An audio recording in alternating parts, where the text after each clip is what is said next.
Bienvenidos a God's Plan Podcast. Soy el padre Elías Ayé y hoy tengo la oportunidad de entrevistar al padre Hernán Jiménez. Él es el vicario general de los Legionarios de Cristo y del movimiento Regnum Christi. Bienvenido, padre, ¿cómo está? Muchas gracias, padre Elías. Gracias por la invitación y un saludo a todos los que están siguiendo este podcast. El día de hoy vamos a hablar sobre un tema muy importante que es la pastoral vocacional. Padre Hernán, nosotros sabemos que en la iglesia han disminuido los sacerdotes durante los últimos años, las vocaciones al sacerdocio, y hay veces uno escucha que esto es algo realmente muy alarmante, otras veces hay personas que uno no le ve que le den mucha importancia. ¿Cuál es su opinión sobre este tema? Padre Elías, depende de dónde viva usted y de cómo esté la Iglesia Católica en ese lugar. La gente que dice que es una situación muy alarmante es porque no encuentran sacerdotes para confesarse, por ejemplo. No encuentran sacerdotes para que vayan a ayudar a su abuelito que está muriendo. O hay muy pocas misas. Hay muchos lugares en el mundo donde no se celebra la misa todos los domingos, mucho menos una misa al día, por ejemplo. Pero hay otras zonas que normalmente es donde vivimos nosotros, que nos puede inducir a engaño el elevado número de sacerdotes todavía, como puede ser en América Latina, como puede ser en África. Ahí sí todavía la percepción es de que no es una situación tan grave. En realidad, sí se trata de una situación delicada. Los números hablan, aunque los números después hay que bautizarlos, porque este es un tema en donde entra el amor de Dios por la humanidad, que no la va a dejar nunca sin sacerdotes. Pero mire, para dar un dato concreto, en el 2023, y no hay datos más recientes porque las estadísticas a nivel mundial tardan en hacerse, había 406,996 sacerdotes católicos. Pueden sonar muchos, pero estamos hablando a nivel mundial. 406,000 sacerdotes. Es el 0.2% menos que el año anterior. Y tenemos que pensar que estos 406,000 sacerdotes tienen que servir a 1.400 millones de católicos en el mundo. Entonces ya estos datos nos dicen que efectivamente la situación de el surgir de nuevas vocaciones es un tema que no podemos descuidar. La Iglesia no puede cerrar los ojos ante esto, tiene que ser una de sus prioridades. ¿Y cuál cree usted que son las causas de esta disminución de los sacerdotes? Es difícil decir una, dos o tres causas. Sí hay algunas muy evidentes, ¿verdad? Ha disminuido la fe en muchas zonas del mundo y la vocación es no el sentir la vocación. Esa es una realidad que no depende del ambiente cultural, del ambiente social. Eso depende de Dios. Dios que actúa en el corazón del hombre o, por ejemplo, en el corazón de la mujer, si la llama a ser consagrada o religiosa o misionera. Tenemos muchísimos ejemplos. San Pablo, el primero de ellos, enemigo de la fe, decidido a terminar con la fe católica, yendo hacia Damasco para destruir a los católicos, recibe su llamada. Entonces, la acción de Dios permanece en el mundo. Lo que está muy difícil es que el ser humano tenga la capacidad de escuchar a Dios. Se nos está haciendo el oído sordo para escuchar a Dios y de responder con decisión y perseverancia a esa llamada. La capacidad de respuesta requiere en el ser humano una serie de cualidades que en este momento son blandas, no están muy integradas en la persona. Es más difícil que escuche y es más difícil que responda. Sí, yo en mi trabajo, en la pastoral vocacional, lo que intento es que un joven quiera amar a Cristo y que lo quiera amar con todo su corazón y que después de amarlo, que ya pues Dios le muestre cuál es el camino. Pero, ¿cuál cree usted que es uno de los medios que más ayuda, por ejemplo, a un joven católico a que llegue a ese deseo profundo de hacer la voluntad de Dios? Sí, mire, padre, de la experiencia que he tenido en este trabajo tan hermoso de las vocaciones, porque yo considero como sacerdote que es uno de los más bonitos servicios, ayudar a los hombres y a las mujeres a encontrar el plan de Dios sobre ellos. Es una experiencia muy hermosa y muy profunda. Tres medios muy concretos. Acercarse a Jesucristo, sobre todo en la Eucaristía. La Santa Comunión frecuente, la adoración eucarística, el, entre comillas, perder tiempo con Cristo, dedicarle tiempo a Cristo. Segundo, sin duda ninguna, mantener el alma en gracia. Claro. Si mi alma no está en gracia, es como una estación de radio mal sintonizada. Me encanta la canción, pero no está bien sintonizada la estación de radio. Entonces hay mucha interferencia, no la escucho con claridad. Tercero, cercanía a la Santísima Virgen. Una fuerte devoción filial a la Santísima Virgen a través del Santo Rosario, por ejemplo, ¿no? Estamos aquí en Barquisimeto, he conocido a la Divina Pastora, una devoción maravillosa a la Santísima Virgen. Ella nunca ha faltado de acercarse al mundo para bendecirlo.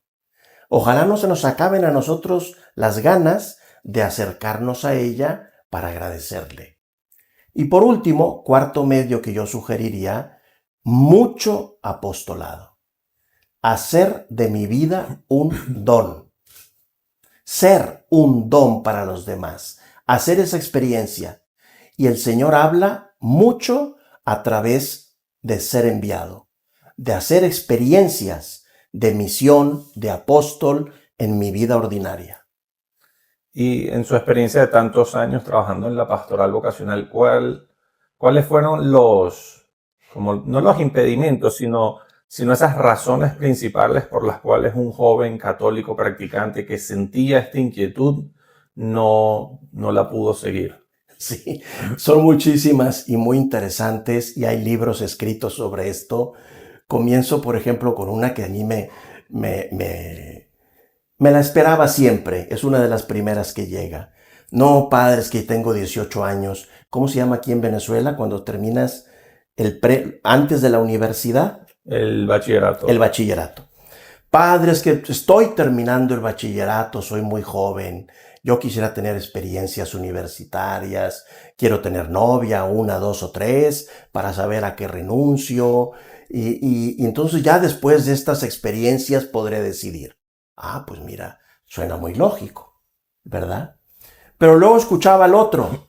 No, padre, es que yo ya tengo 28 años, yo ya acabé la carrera, tengo un trabajo buenísimo, ya tengo planes para el futuro, yo ya no puedo tomar decisiones si no estoy completamente seguro y si me equivoco, ¿qué sucede?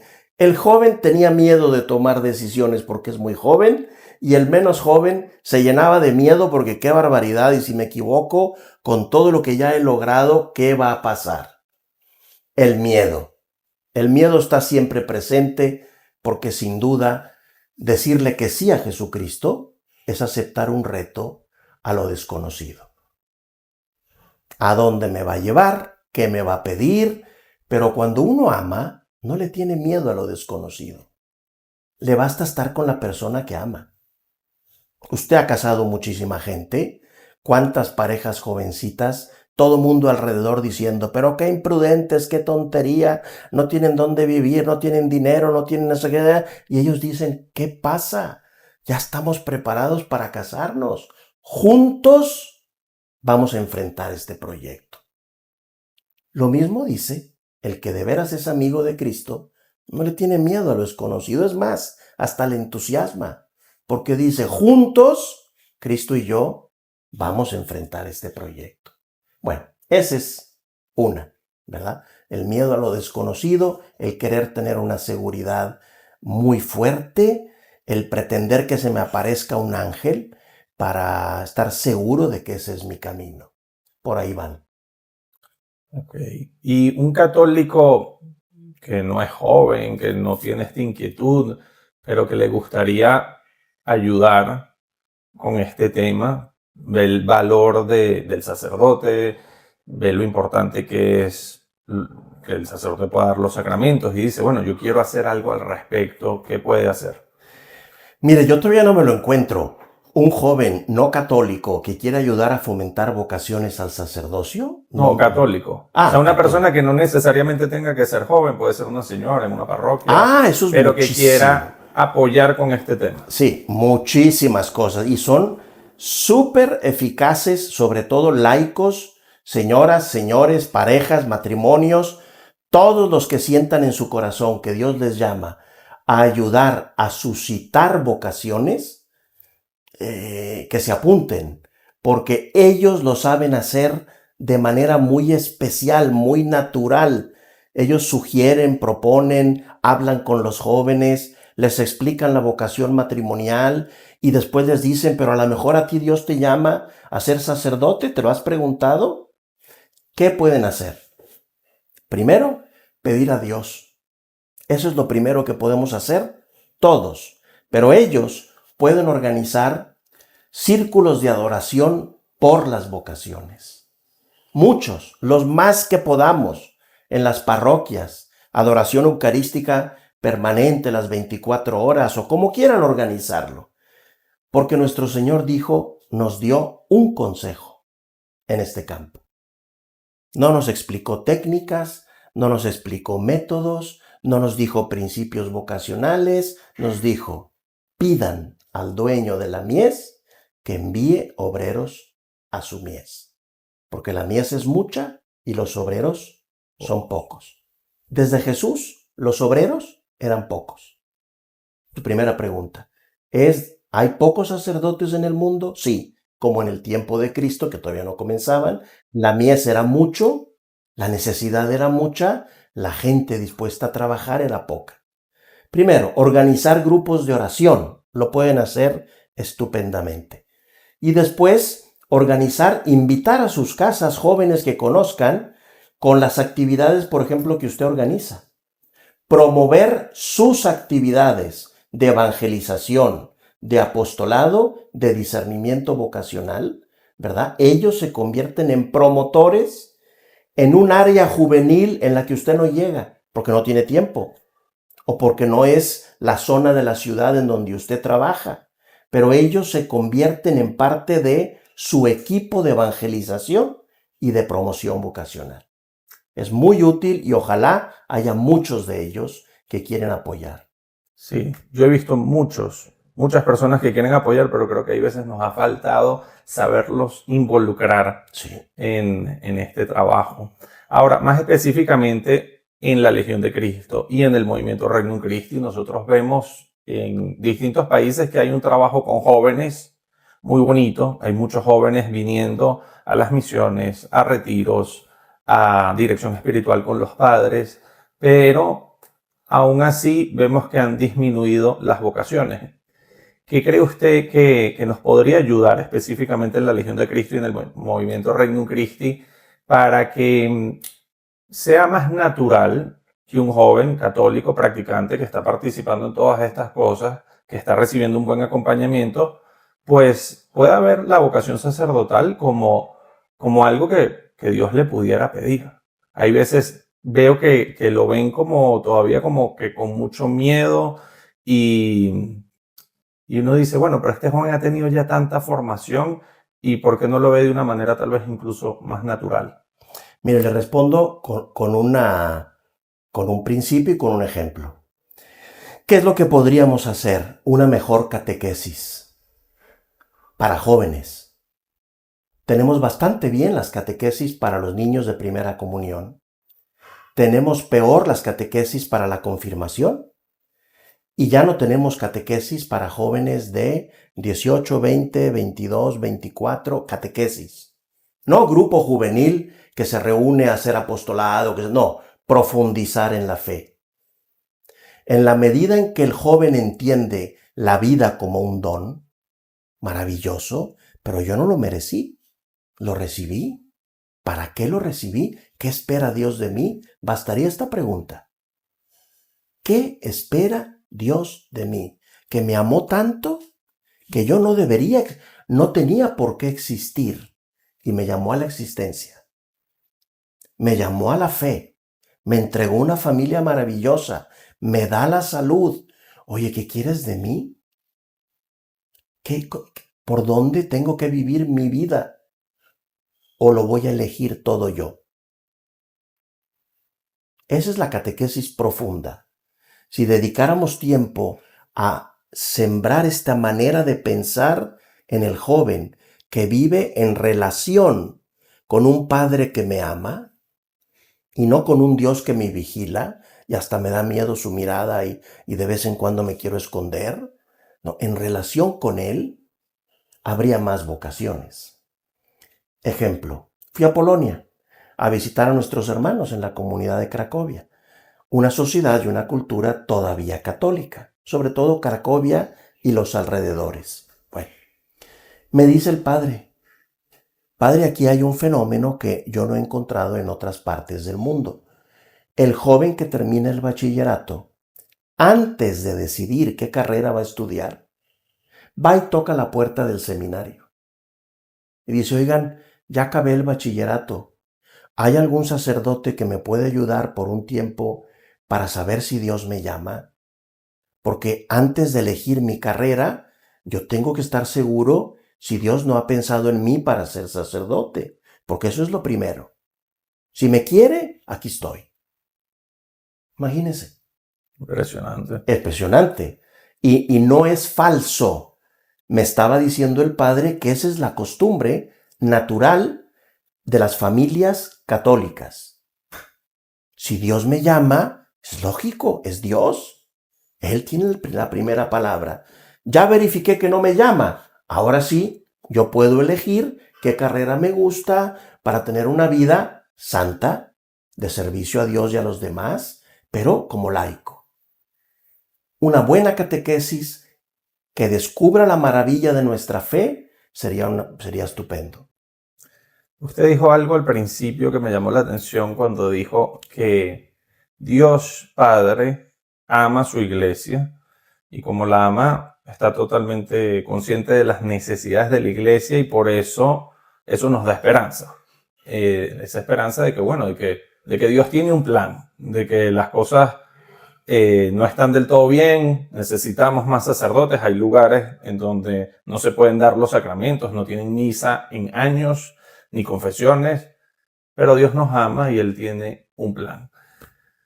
¿Cómo podemos profundizar un poco más en esa esperanza? Y a veces se habla de la crisis vocacional de una manera muy negativa. Y a mí me gustaría que más bien podamos hablar de esto con esperanza, sabiendo que, bueno, que esto está dentro del plan de Dios, pero tal vez usted ha podido profundizar un poco o en otros momentos de la historia, como que qué ha hecho Dios al respecto, como que cuál pudiera ser esa respuesta de Dios ante esta necesidad de la iglesia. Sí.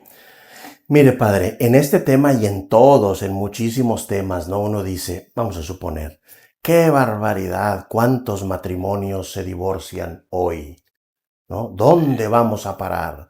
Qué barbaridad, yo no sé aquí, pero en México, en España, en Italia, el flagelo de las drogas y la juventud, qué cosas tan tremendas, ¿a dónde vamos a ir a parar? Y la falta de vocaciones y todo es, ¿a dónde vamos a ir a parar? Pues ¿dónde vamos a ir a parar? ¿En dónde estamos? En las manos de Dios Padre. No somos nosotros los que dirigimos la historia. Existimos en las manos de Dios, estamos en las manos de Dios y es Él el Señor de la historia. Lo que pasa es que tenemos mucha miopía y nos quitamos los anteojos y creemos que el mundo, la sociedad, la iglesia depende de nuestra inteligencia, nuestras capacidades. No. Somos chiquititos, hoy estamos, mañana no estamos y Dios va a seguir amando el mundo porque Cristo ya murió por nosotros. A Dios rogando y con el mazo dando. Esperanza sí, pero también nos toca a nosotros poner nuestra parte de buscar la santidad y querer dejar este mundo un poquito mejor de lo que lo encontramos. Dios hará el resto. Y eso de buscar la santidad me parece clave porque en la historia vemos cómo de repente suscita un santo y a ese santo lo siguen miles de jóvenes y miles de jóvenes viendo de alguna manera su ejemplo, aprendiendo de él, se atreven a seguir a Cristo con radicalidad. Entonces yo hay veces sueño con esos santos, que los hay, y que yo creo que así como Dios en otras épocas en donde la iglesia tuvo otras necesidades, suscitó santos que ayudaron a la iglesia en esos ámbitos específicos, pues yo espero y le pido a Dios que suscite santos que nos ayuden a, a seguir a Cristo con radicalidad, a tener esa disponibilidad de colocar primero a Dios y ver qué es lo que nos pide y ya después todo lo demás. Incluso creo que hay grupos hoy en día que les está yendo muy bien en cuanto a las vocaciones. Entonces eso también dice mucho. Bueno, ¿y por qué en algunos grupos dentro de la iglesia sí siguen teniendo muchas vocaciones? Tal vez hay una gracia especial de Dios Así ahí es. actuando. Pero cuando hablamos de santidad entre sacerdotes, Padre Elías, a veces quien nos escucha la siente como un término muy lejano, ¿no? Santos son los que están en las iglesias, que les ponen flores, que vivieron una vida bien rara. Pues eso no, eso, pues yo no estoy llamado a eso. Pero santo también es Carlo Acutis, Claro. ¿no? Un muchacho más normal que Carlo Acutis, que vivió su vida como la vivieron muchos de los que van a poder estar escuchando esto.